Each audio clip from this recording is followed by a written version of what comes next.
Okey. Bueno, este, la clase pasada se supone que nos quedamos en, pues, un repasito chiquito, ¿no?, de funciones. No de funciones, de clases. Entonces, quedamos con que una función avanzada, o era la parte en la que tenían algunos, no duda, tal vez, probablemente era que no habían visto las clases pasadas, pero, pues, una función de menú, por ejemplo, una función es una función avanzada, ¿no? Una función normal, por así decirlo, recuerden, tiene las características de siempre que retorno vacío o no vacío, una cantidad variable o no variable, o es decir, específica de argumentos. También, por ejemplo, tenemos la tercera característica, que sería argumentos opcionales o valores default. Ujú. Y pues obviamente su forma implícita, explícita, ah, etcétera, ¿no? Hay varias formas que tienen características. Aquí, por ejemplo, es un resumen de eso: retorno vacío, retorno no vacío, valores default, forma implícita, explícita, argumentos opcionales, etc, etc, etc, ¿no? Luego, también tenemos la cantidad de argumentos variable, específica, etcétera, ¿no? Y un último que dijimos, las variables globales, ¿no? También existen las variables globales. ¿Qué quiere decir esto? Que lo que sea que realicemos dentro de una función se va a quedar dentro de la función y no va a salir. Es decir, son variables locales, por así decirlo, ¿no? Pero si queremos que una variable se edite, cambie, se guarde fuera de la función, o edite una variable que pertenece afuera de la función, entonces tenemos que ocupar una palabrita llamada global, ¿no? Entonces, todas esas son características básicas de las funciones que ya deberían de poder utilizar. Ujú. Pues además, existen las variables, digo, perdón, las funciones avanzadas, ¿no? Las funciones avanzadas son, pues, funciones que no solo tienen esas características, ¿no? Ya tienen como características muy distintas entre sí. Y, por ejemplo, estas son las anónimas, las recursivas y las de menú. Las de menú son las que quieren decir, ok, yo estoy constantemente esperando, o mi programa está constantemente esperando a una respuesta del usuario. Y la respuesta del usuario tiene que ser específicamente cierta respuesta, ¿no? Tiene que ser específicamente una respuesta que nosotros le damos, ¿no? Una opción de la que nosotros le damos, ¿vale? En caso de que no, vuelve a intentar, ¿no?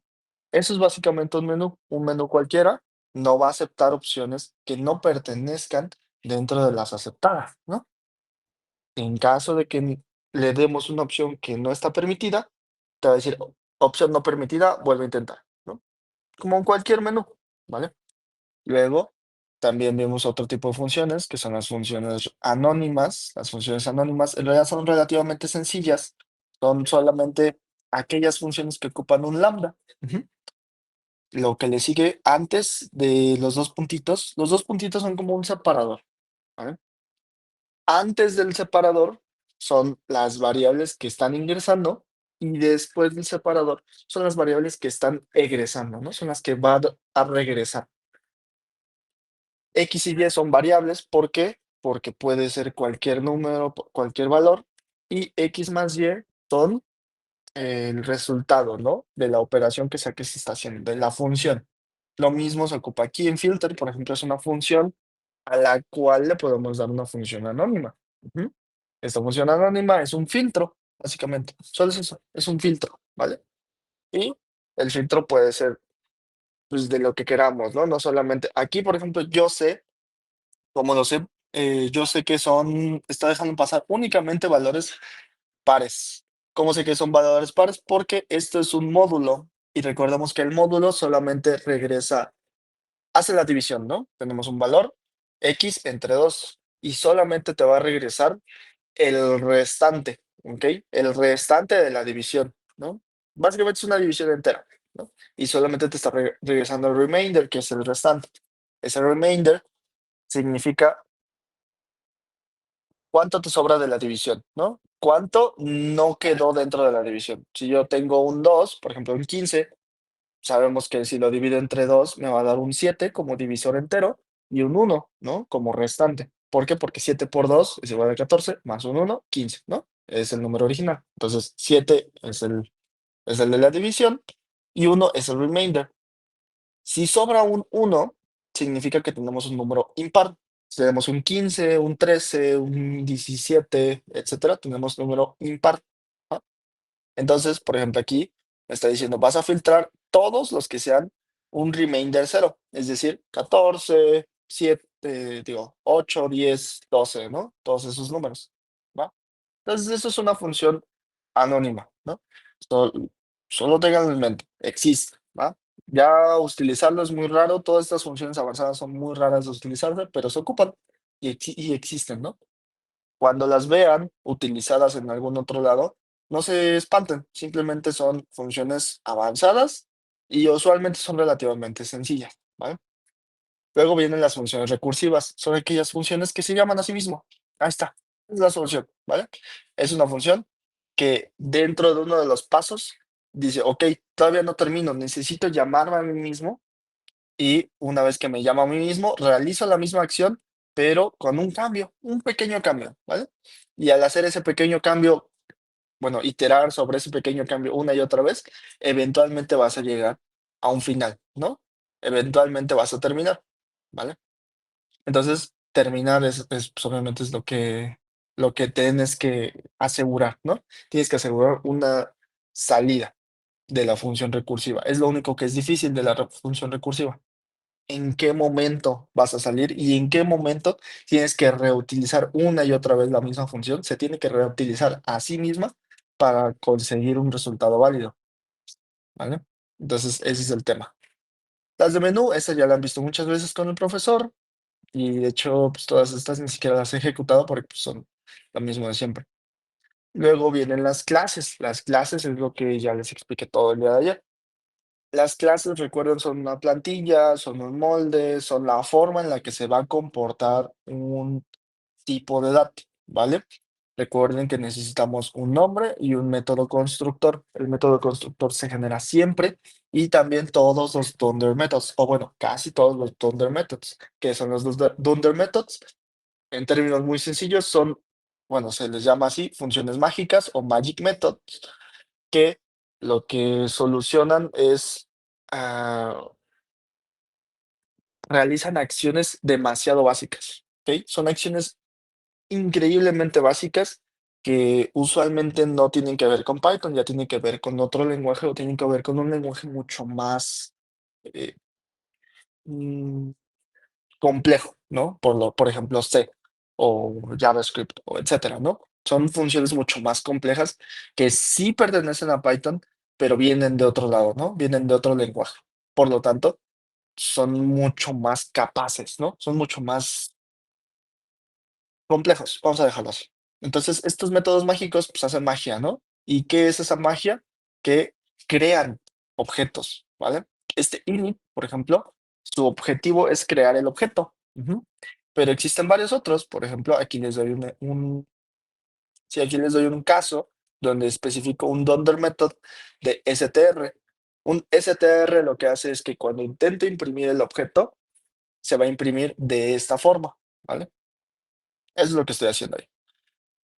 Como cualquier molde, como cualquier clase, como cualquier tipo de dato, contiene obviamente atributos que le pertenecen a ese objeto, ¿no? Puede guardar atributos y también puede comportarse de cierta forma, tiene acciones que puede realizar este objeto.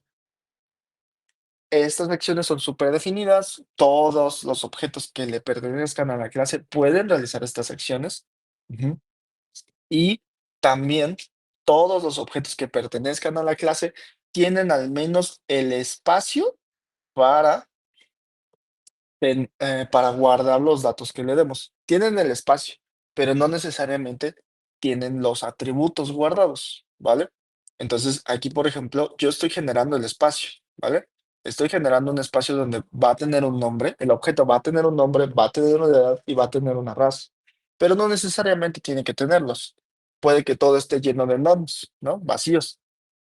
Pero lo que sí a fuerzas todos van a tener es que pueden comportarse de cierta forma, ¿vale? Eso es lo que hacen las funciones y eso es lo que hace el init, ¿vale? Init genera el espacio donde tú puedes guardar tus atributos y las funciones que le pertenecen a esta clase son las acciones que puede realizar un objeto que le pertenezca también a la clase, ¿vale?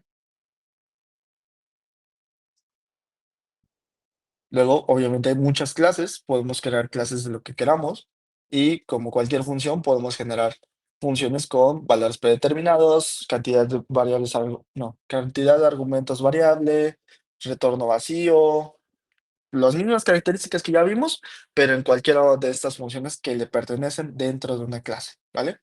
Recordemos que estas funciones no son generales, estas funciones no son de uso general, solamente le pertenecen a los objetos que son de la clase tal. Ujú. Recuerden que en el capítulo número uno vimos que de hecho, era el capítulo 2. Vimos que existen funciones específicas del tipo de dato. Un tipo de dato también se le conoce como clase. Ajá. Y aquí estamos creando clases. Estos son clases. Entonces, tenemos funciones específicas de la clase. Lo mismo que sucede con los int y con los float, sucede con estas funciones. Digo, con las clases que nosotros creemos. ¿Vale? Entonces, si nosotros vamos a especificar funciones, estas funciones son específicas de la clase que estamos creando, ¿vale? No le pertenecen a otras funciones, digo, a otras clases. Por ejemplo, si intentamos mostrar información de un entero, pues me va a decir, oye, esa función no pertenece a esta clase, ¿no? Le pertenece a otra clase. O en términos más sencillos, esta función no le pertenece a este tipo de dato, le pertenece a otro tipo de dato, ¿no? Como es la clase persona. Eso es lo que está pasando. Una vez que ya tenemos esto más o menos definido, pues ya podemos empezar a avanzar con ah, que funcione. Ya podemos empezar a avanzar con el encapsulamiento. De nuevo, recordemos, una clase es la forma en la que se comportan los objetos y los objetos le pertenecen a la clase, las funciones le pertenecen a la clase, los atributos son espacios que genera la clase, ¿no? Entonces aquí el especial, el cañón, es la clase, ¿vale? La clase es el mero bueno. Pues lo que sucede que en la clase también puede tener cosas privadas. Ajá, la clase puede generar cosas privadas. ¿Qué son cosas privadas? Pues lo son los atributos y los métodos. Recuerden, un atributo es una propiedad, es una característica, es una cualidad, etcétera, como le quieran llamar. Y un método es una función, así de sencillo, ¿no? Un comportamiento que puede realizar o una acción que puede realizar, ¿vale? Entonces, cuando yo digo atributo y método, imagínense todos esos. Atributo, señálenlo como característica, señálenlo como cualidad, como valor, ¿no? Que le pertenece al objeto. Y método son las acciones, las funciones, las actividades que puede realizar ese objeto, ¿no? O que puedes realizar con ese objeto, ¿vale? Entonces, así como existen los atributos y métodos, existen los públicos, me refiero, existen los atributos y métodos privados. ¿Qué son estos? Pues ese es el encapsulamiento. Es decir, estoy haciendo funciones y características privadas que no puedo consultar de una forma normal. Nosotros aquí les había dado muchos ejemplos de cómo hacemos consultas, tanto de funciones, como en cualquier cosa. Esto es un método, ¿no? Recuerden cómo se utiliza un método, que es agarrar el objeto o la variable que contiene el objeto y utilizo punto y método, ¿vale? Recordemos que existe el encadenamiento de funciones también. Por ejemplo, puedo hacer esto, ¿no? También puedo hacer eso. Esto es un encadenamiento de funciones, un encadenamiento de métodos, ¿no? Entonces, recordemos, así se ocupan los métodos y cuando yo intento imprimir, aquí está, ¿no? Imprimir un atributo, se hace de esta forma, personita.email. No sé si se acuerdan, pero en el capítulo número 4, digo 5, de hecho, cuando hicimos una importación completa, aquí, esto es una librería y esto es una función, ¿no? Más o menos es lo mismo. En este caso, Esta es la librería y esta es una variable, ¿no? Que le pertenece a la librería. Lo mismo, muy, muy parecido es en este caso de el bueno, digo, cuando queremos consultar un valor, ¿vale? Es variable, en este caso es una variable del tipo clase, ¿no? De esta clase, y hago llamar su función o, en este caso es personita que pertenece a la clase persona, y voy a mostrar su atributo email, ¿no? Que es una variable que está adentro de personita, ¿vale? Lo que pasa con el encapsulamiento es que no podemos hacer eso ya. Ya no se puede. No podemos hacer ese uso de simplemente, por ejemplo, aquí el objeto sería cuenta, cuenta, punto, y uno de los atributos sería titular, ¿no? Ya no se puede hacer eso.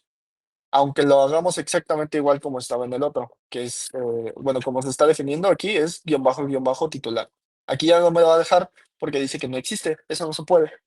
Entonces tenemos que ocupar un método que mande a llamar ese atributo. Pero si el método también es privado, entonces tenemos que mandar a llamar otro método que sí sea público, que mande a llamar otro método que sea privado, y ese método manda a llamar a un atributo que también es privado. Ujú. Esos son los atributos privados y esos son los métodos privados. Solo es eso. Relativamente sencillo, en realidad. ¿Cómo se definen? ¿Cómo se hacen? Pues simplemente con dos guiones bajo antes. Ujú. Antes nada más. Porque si se ponen después también, entonces ya estamos haciendo un render method. Y eso no es un método mágico. ¿Ok? Bueno, encapsulamiento, atributos y métodos privados. Así de sencillo.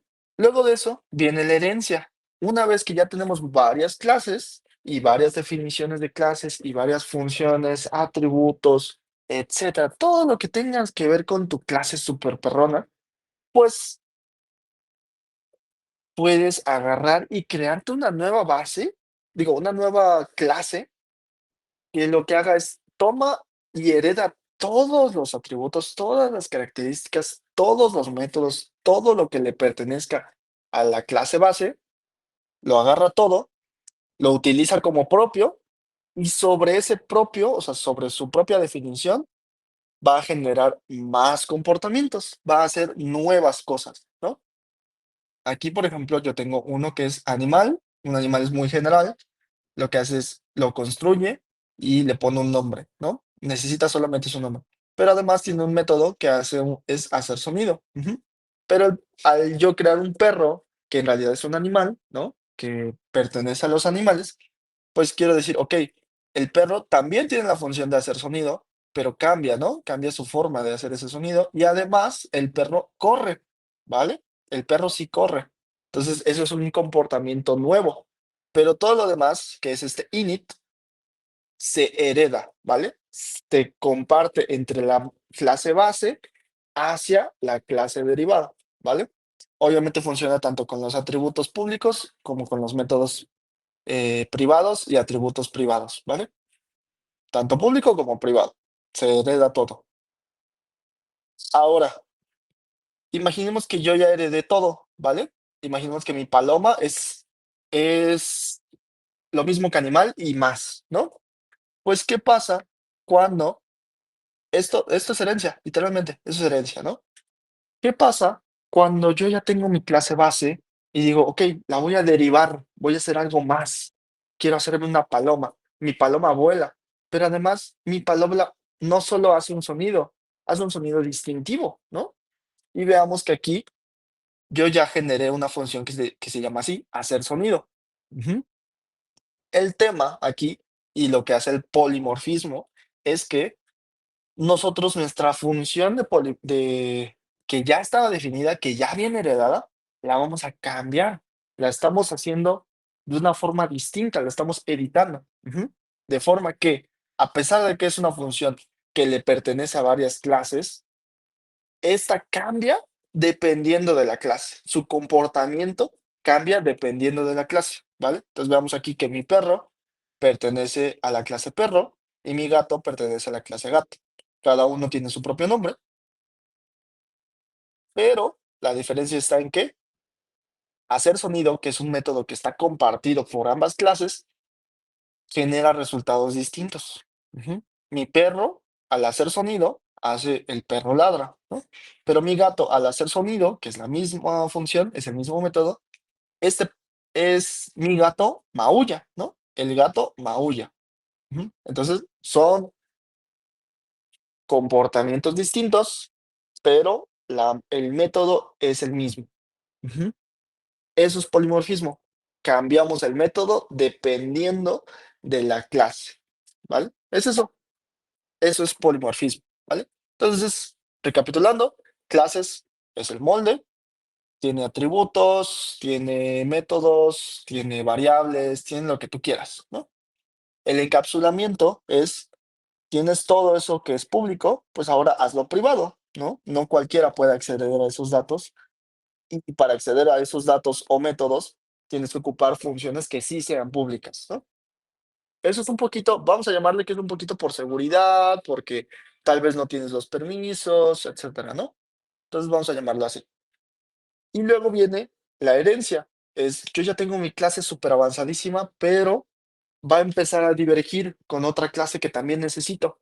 Entonces, ese divergimiento lo puedo hacer dos clases distintas y digo, ok, tú, clase A, eres la clase base, y sobre ti voy a derivar otra clase, que es la clase B. Ujú. Eso, y esta clase B va a ser exactamente igual que la A, más lo que sea, lo que le pertenezca, pues lo que le pertenezca, ¿no? A la clase B. Entonces tengo mi clase A, clase B, ambas son iguales desde el inicio, pero la clase B, que es la clase derivada, esa contiene un poquito más, ¿no? Y luego viene el polimorfismo, que es, imaginemos que ya hicimos nuestra herencia, ¿va?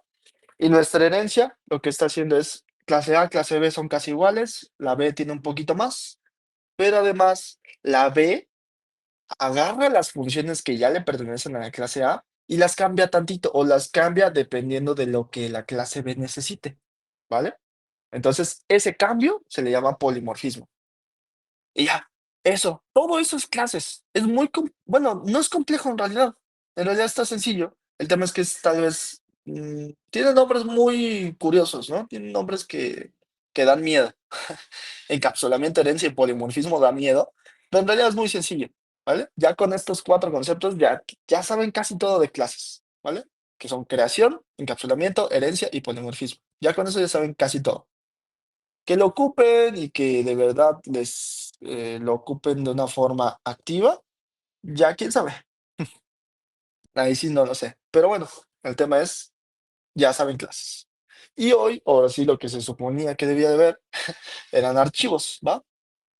Los archivos, de nuevo, como les dije ayer, eh, nosotros como actuarios, pues no vamos a construir un archivo, ¿no? Nuestro trabajo no es construir archivos y no es conseguir la información, pues preguntando o tampoco tenemos, bueno, a menos de que te metas a trabajar de eso, pues sí, tal vez sí, ¿no? Pero pues no estamos estudiando 4 años y aprendiendo programación y quién sabe qué, nada más para que nos agarren un Excel y nos digan, oye, pues velo rellenando, ¿no?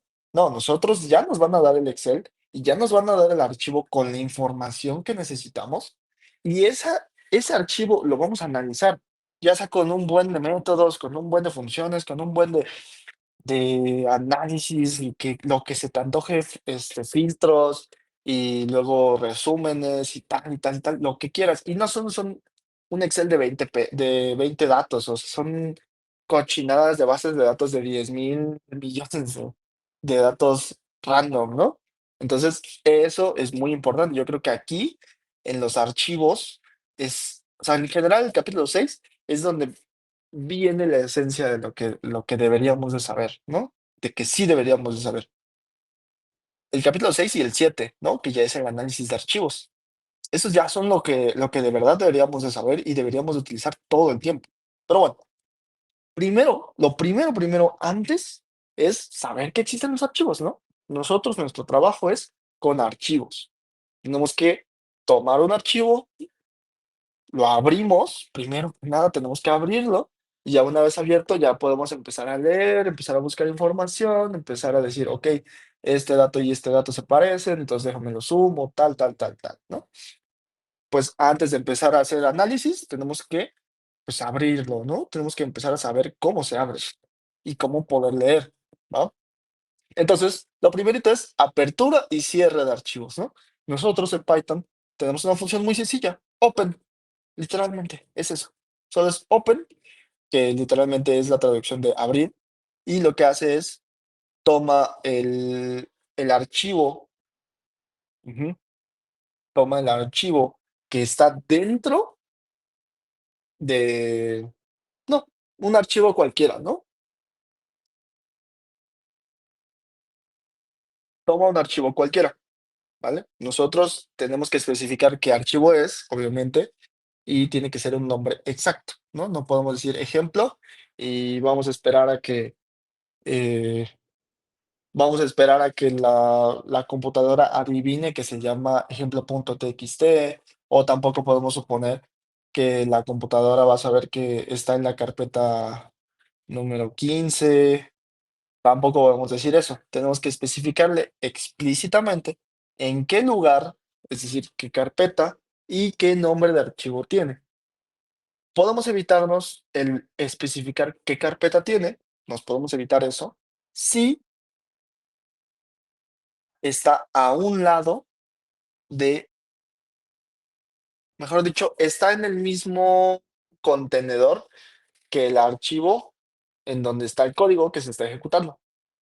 ¿Qué quiero decir con esto? Por ejemplo, podemos verlo aquí yo en mi iCloud.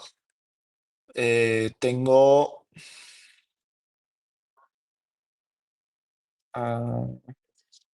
aquí está, ¿no? Aquí yo tengo varios códigos. Y por ejemplo, este es un código, ¿no? Untitled 1.interactive Python Notebook, ¿no? Eso es lo que significa IPYNB. Eso significa IPyN. Ujú. Nosotros, o bueno, mejor dicho, yo, cuando ejecuto este código de acá, no me puedo acercar. Cuando ejecuto ese código de allá, oh, no me puedo acercar más. Bueno, cuando ejecuto ese código, si hago referencia a un archivo, como lo hago aquí, por ejemplo, de esta forma, que hago un open, ese archivo tiene que estar a un lado, ajá, del archivo donde está el código, ¿vale? Entonces veamos que este es un código y este es un archivo .json, ¿vale? Si yo quiero abrir el archivo todo.json, dentro, bueno, obviamente está dentro de este otro archivo de Interactive Python, eh, pues tiene que estar a un lado, pues. Y de esa forma ya no necesita especificar qué está dentro de U Coursera. O sea, por ejemplo, aquí la carpeta se llama U de sí, Coursera y está aquí, por ejemplo, ¿no? Y es como de, ok, pero y esa carpeta está dentro de esta otra, que es la de iCloud Drive. Ajá. Y, y luego esa carpeta está dentro de otra carpeta. Ah, no, ya es todo, ¿no? Entonces, no necesita especificar toda esta dirección del archivo cuando el archivo se encuentra a un ladito. Ujú, ya se encuentra a un ladito cuando ya se encuentra a un ladito del código, ya no necesita especificar la dirección completa del archivo, ¿vale? Entonces, es la única forma en la que me puedo saltar eso.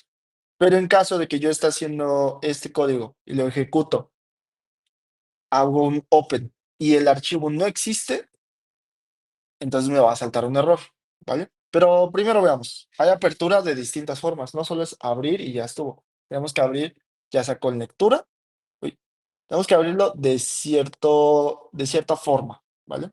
Cuando abrimos un archivo, se abre de cierta forma.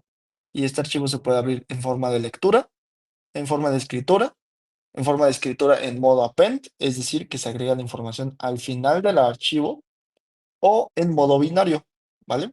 Existen muchos otros, existen varios más, como lo son R+, como lo son W, como lo son AB, como lo son RB, ujú, que básicamente son la combinación entre write y binary, ¿no? W y B. R+ es, de hecho, la combinación entre R y W, básicamente. Ujú. Entonces, hay combinaciones y hay muchas otras cosas que hacer por ahí, pero el tema es que nosotros si queremos crear, ¿no? Como dice aquí, escritura, y en caso de que no exista, lo creo o sobrescribe el que ya existe, ¿vale? Entonces, lo que hace el modo W o write es, yo ya tengo el archivo, borra todos sus contenidos y lo que sea que le vaya a ingresar en este momento, se ingresa como si fuese un archivo nuevo. Y si el archivo no existe antes de que yo lo abriera, pues entonces créalo, ¿vale? ¿Con qué nombre? Con este nombre, ¿vale? Y obviamente después de haberlo abierto y después de haberlo usado y después de haber hecho lo que quisiéramos, tenemos que cerrarlo. ¿Por qué? ¿Por qué tenemos que cerrarlo? Porque si no, se queda abierto, puede ser corrompido el archivo, puede que pueden ocurrir problemas, ¿no? Entonces, siempre, siempre, siempre, después de haber utilizado el archivo, tenemos que hacer un close, ¿va? Tenemos que cerrar el archivo. Lo que pasa es que también hay una forma de que se cierre de forma automática. Ujú. Y para que se cierre de forma automática, tenemos que ocupar la palabra with. Ujú. Entonces, nosotros tenemos que with open as archivo, recordemos as es un alias, es decir, tal objeto, un open tal, lo vamos a llamar archivo. Ujú. Y esto es básicamente es una función, lo que significa que archivo solamente va a existir dentro de este bloque de código. Ujú. Este bloque de código. Solo va a existir aquí. Una vez que se cierre el bloque de código, que es decir, desindente, ujú, una vez que desindente, significa que ya no existe ese objeto. Es decir, se está destruyendo el objeto, ¿no? Y al destruirse el objeto, obviamente significa que pues ya no existe, ¿no? Y es lo que está poniendo aquí. Ejemplo de apertura con with. El archivo se cierra automáticamente al salir del bloque with, ¿vale? Pero lo que sea que yo haya obtenido a partir del archivo, lo que sea que yo haya sacado, eso sí se queda guardado como una variable cualquiera, ¿no? Un contenido es una variable, entonces cuando yo trato de imprimirlo, como si nada puedo imprimirlo, ¿vale? En este caso no existe. ¿Por qué? Porque estoy en modo R, ¿vale? Cuando estoy en el modo R, es decir, de lectura o read, ¿no? Por eso viene R de read en inglés, pero el archivo no existe. ¿Cómo sé si existe? Porque aquí, al menos en Colab, yo sé que los archivos existen cuando yo me meto a esta pestañita. Ajá, me meto a esta pestañita. Y si el archivo no existe aquí, así como está, significa que no está, no existe, ¿vale? Y no lo puede leer. Entonces necesito crearlo antes y ya después de creado ya lo puedo leer, ¿vale? Ahí está. Y de hecho, vamos a ver cómo ya lo acabo de crear, actualizo y aquí está, ¿no? Aquí está mi archivo que acabo de crear.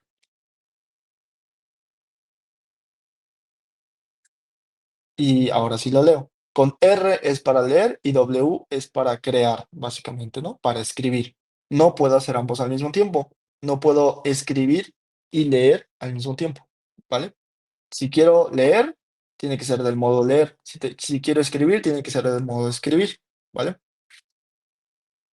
Hay una función, hay una forma en la que sí se pueden hacer ambos al mismo tiempo, pero pues como cualquier otra cosa, se puede hacer lo que se te antoje en Python, pero pues la forma básica, la forma más normal, la forma más común es que no se hagan ambas al mismo tiempo, ¿vale? Al menos yo nunca he utilizado ambas al mismo tiempo. Siempre ha sido o lectura o escritura. ¿Por qué? Porque si lees y al mismo tiempo editas, entonces lo que leíste ya no es lo mismo, ¿no? Entonces es como mucho problema. Mejor lee todo y ya luego cuando quieras editar algo, pues ya escribes, ¿no? Pero pues si no, solamente háganlo así, uno por uno, pues. Ahora ya viene bien la lectura y escritura. Aquí nada más era apertura, ¿no? Primero vamos a abrir y cerrar. Open es abrir, close es cerrar. Así de sencillo, podemos abrir con un with, que es de forma local, solamente durante ese bloque de código. Una vez que pasemos ese bloque de código, se cierra automáticamente el archivo, ¿vale? Y lo que sea que hayamos conseguido dentro del archivo o que le pertenecía al archivo, eh, lo que sea de eso se guarda, ¿no? Como si fuese una variable. Y ya, lo puedo imprimir. Ahora la lectura y escritura. Bien, la lectura se hace con read, ¿vale? Nosotros abrimos el archivo, aquí estamos abriendo el archivo es este, y sobre el archivo vamos a leer, ¿vale? Leemos y imprimimos. Luego volvemos a hacer, cerramos el archivo y abrimos de nuevo el archivo otra vez. En este nuevo bloque volvemos a abrir el archivo, pero esta vez no solo es read. Lo que hace read, y de hecho es lo que estoy aquí explicando, lee todo el contenido del archivo como si fuese una sola cadena. Read line es lee una línea a la vez. ¿Qué es una línea a la vez? Por ejemplo, de hecho, vamos a descargar este, ¿no? Vamos a descargar. Esto es una línea. Todo esto de aquí es una línea, ¿vale? Esta es una línea, esta es otra línea, esta es otra línea, ¿no? Ese cambio de, bueno, creo que entienden lo que es una línea, ¿no? Cambiar para abajo es una línea, básicamente. Entonces, cada una de esas es una línea, ¿vale? Y aquí lo que imprimo, archivo, primera línea. Y luego, si le pongo read lines, es decir, lee las líneas, ¿no? Es devuelve una lista donde cada línea es un elemento. Recordemos una lista, como es, o sea, una lista es así, donde los elementos son básicamente cada una de las líneas. Entonces, lo que significa que aquí vamos a contener, pues, eh, justo, ¿no? Contenido del archivo y todo esto va a estar dentro de cada uno. Va a estar así, ¿no?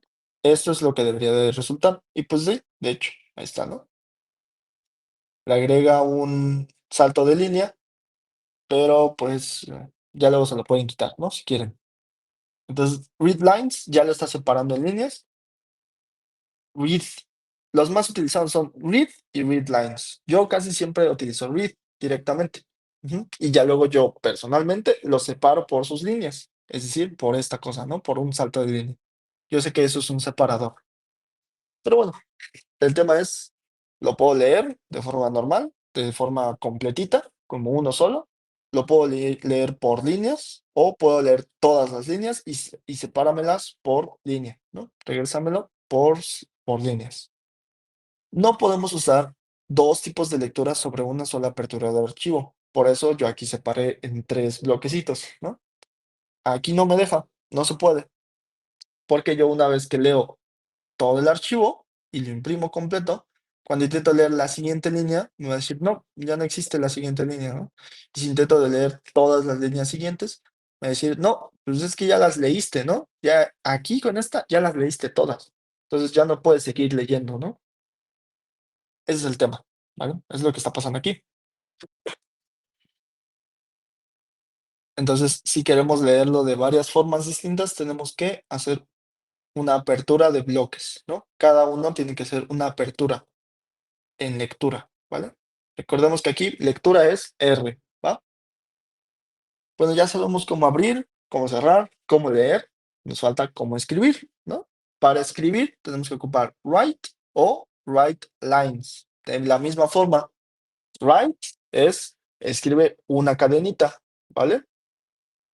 Y obviamente al final de cada una de las cadenas, si queremos escribir más, o sea, si queremos volver a escribir, podemos, queremos volver a utilizar la función write, pues al final de la cadena anterior se va a escribir la nueva cadena, ¿vale? Aquí, en este caso, estoy abriendo el archivo y lo estoy generando al mismo tiempo, ¿no? ¿Por qué? Si vemos otro ejemplo .txt, no está aquí adentro, no está aquí de este lado. Entonces, como no existe, pues lo voy a abrir y en caso de que no exista, lo voy a crear, ¿vale? Eso es lo que significa la W. En caso de que no exista, lo voy a crear. Y si ya existe, sobreescríbelo, ¿no? Vas a escribirle lo que sea que yo te dé ahora, ¿vale? Y de nuevo, otro ejemplo 2, .txt y le voy a meter una escritura, ¿vale?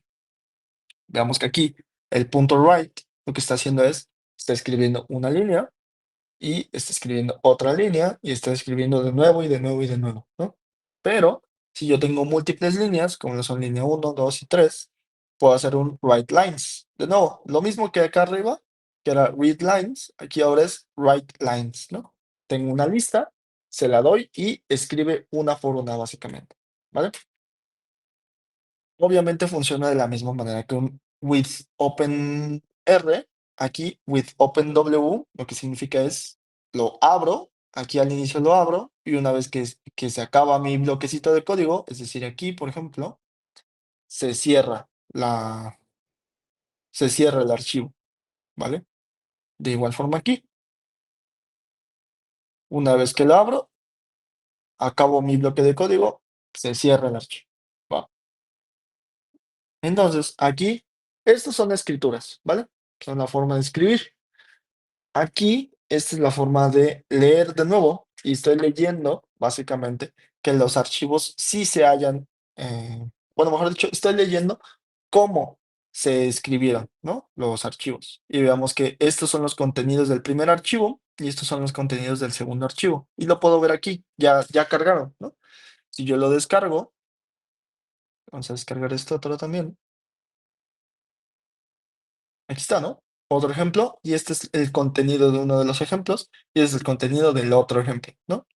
Y ya, son archivos totalmente útiles y que se pueden generar y lo que sea. Es muy raro, sinceramente es muy raro que nosotros tengamos que estar escribiendo archivos, a menos de que sean archivos muestra. ¿Qué significa un archivo muestra? Es decir, simulado, ¿no? Cuando hacemos simulaciones, ahí sí nos conviene escribir, ¿vale?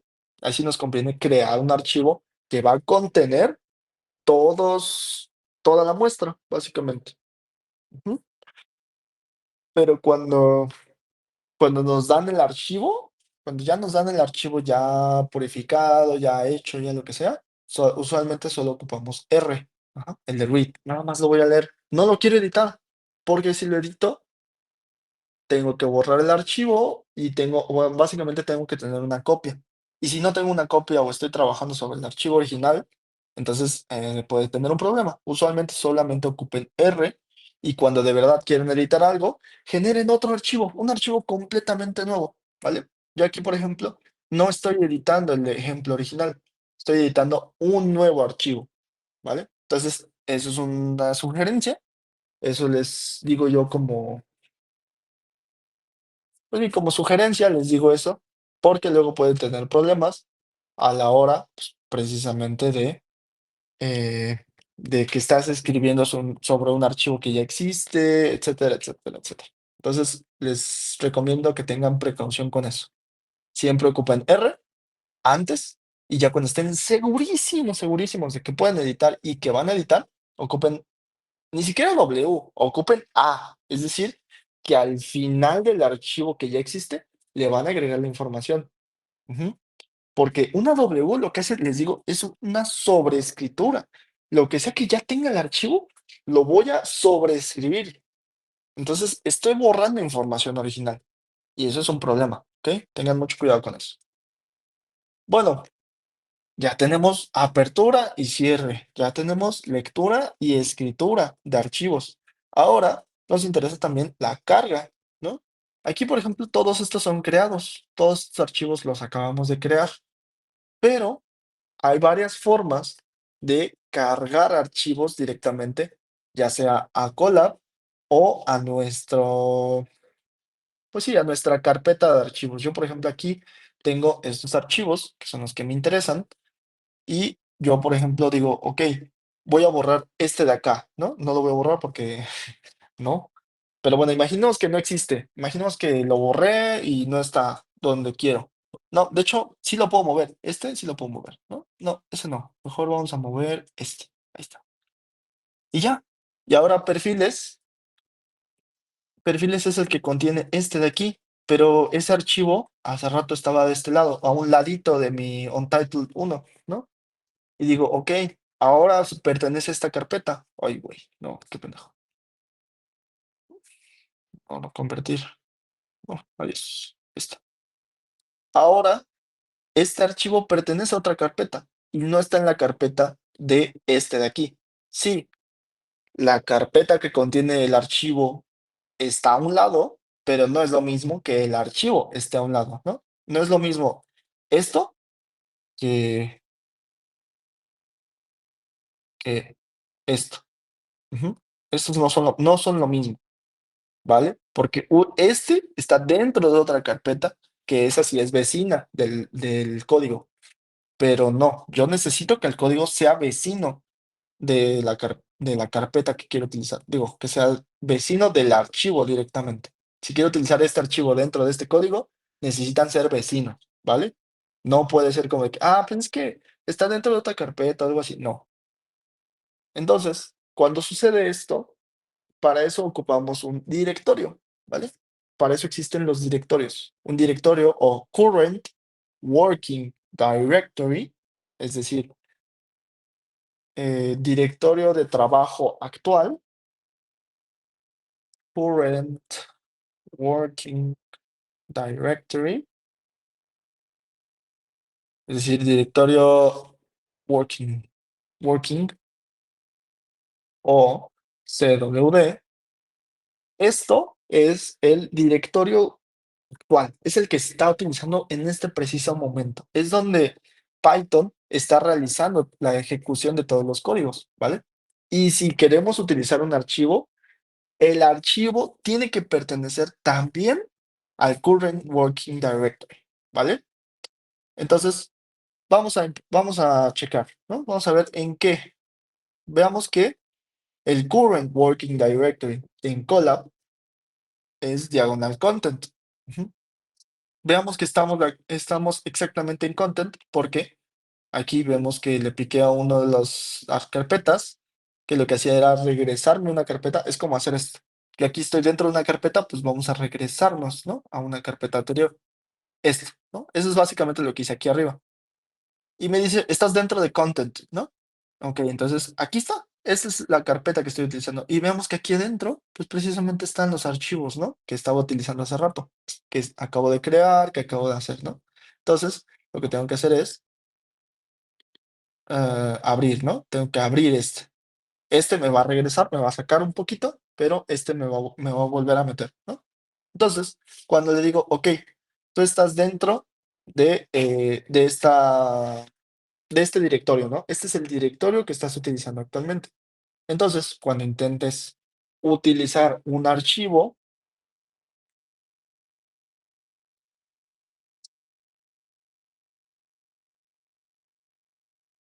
este archivo le va a, bueno, este archivo va a estar dentro del current working directory, ¿vale?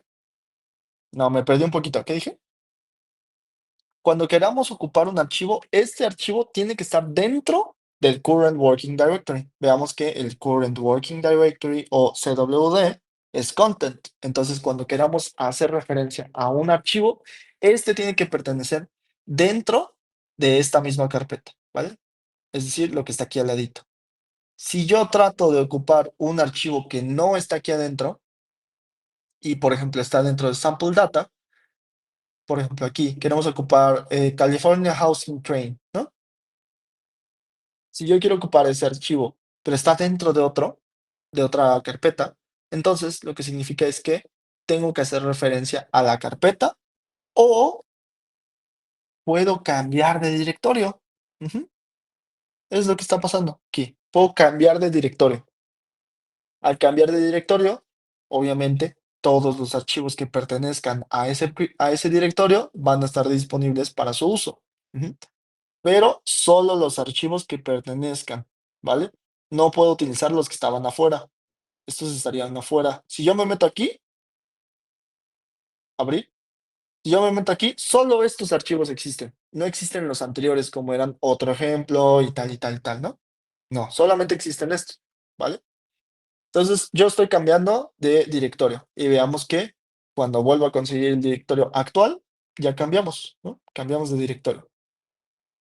Eso es muy importante porque tienen que tener mucho cuidado sobre en dónde se está ejecutando el código, ¿vale? A pesar de que el archivo original, por ejemplo aquí, el archivo original pertenezca a la carpeta U Coursera, si yo cambio el Working Directory por perfiles y ahora digo que, bueno, sí, ahora estoy trabajando dentro de perfiles, entonces, y en ese entonces, ya puedo utilizar los archivos que estén aquí adentro, ¿vale? Eso es lo que está pasando. Pero no necesariamente significa que estoy haciendo esto. No estoy haciendo eso. Estoy cambiando el directorio sobre el que está trabajando, eh, Python, ¿vale? Pero no necesariamente estoy cambiando de lugar el archivo que contiene el código. No es eso.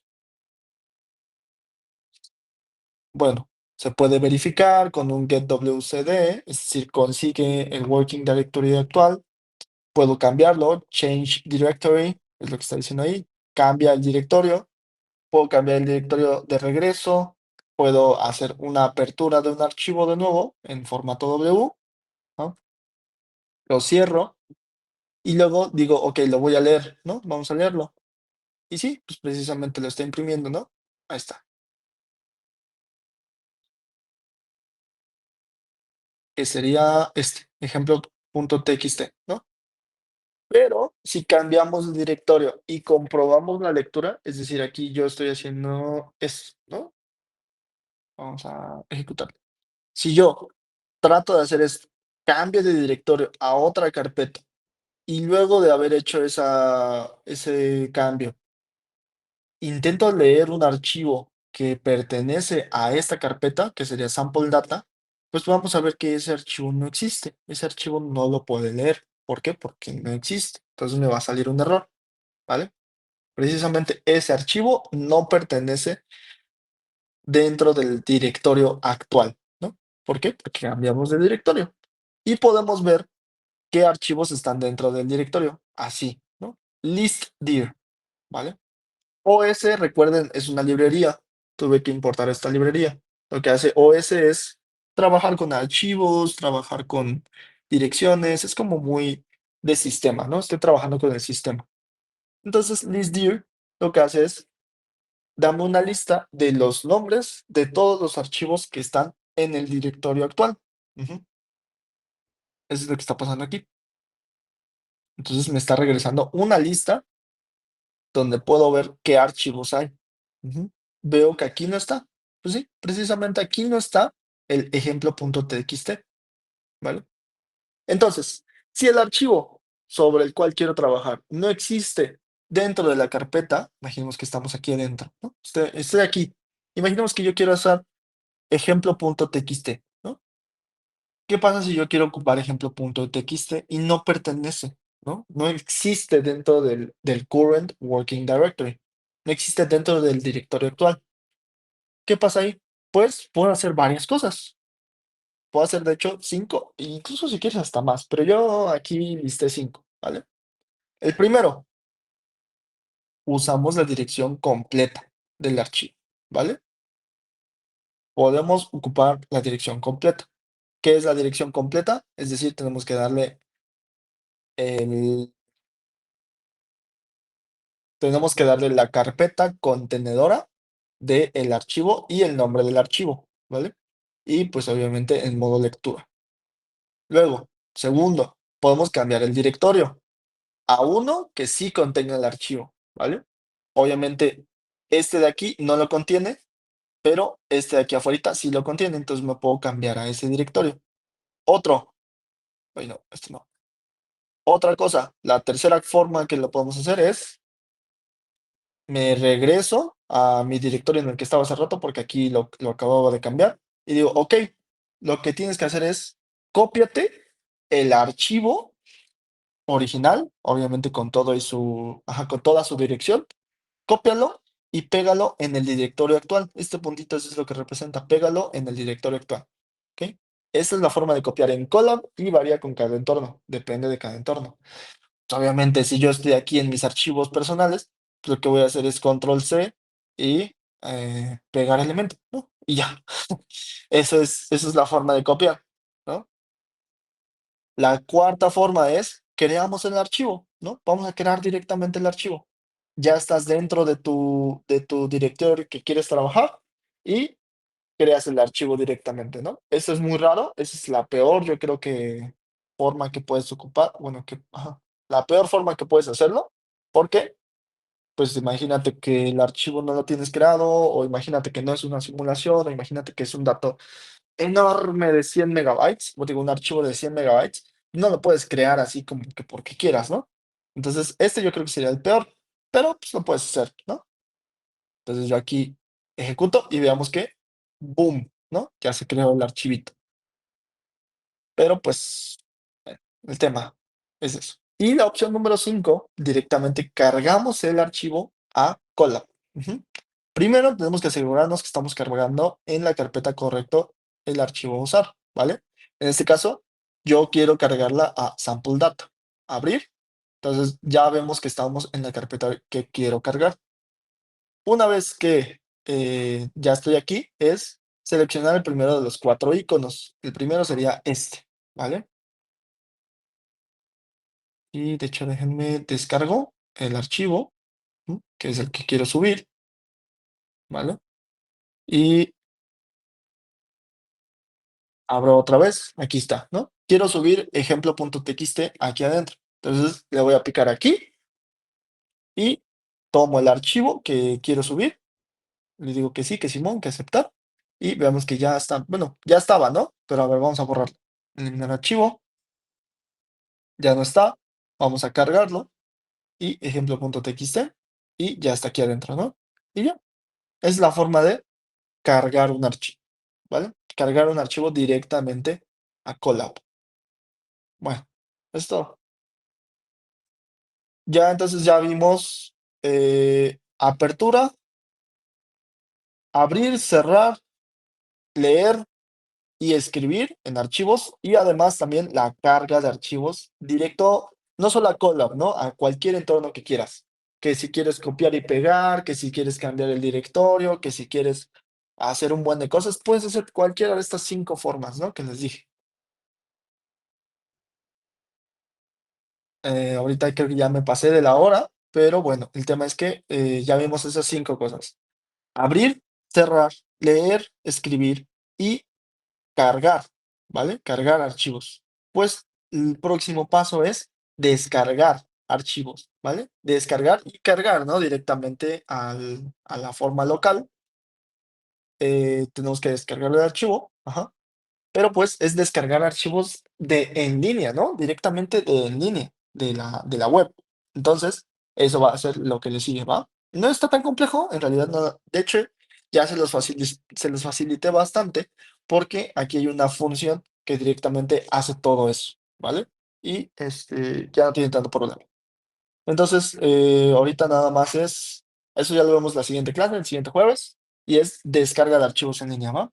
Entonces, nos quedamos apertura, lectura, escritura, carga y descarga, ¿no? Nos quedamos en la descarga. Solo nos falta eso. Bueno, pues ya, nos vemos la siguiente clase.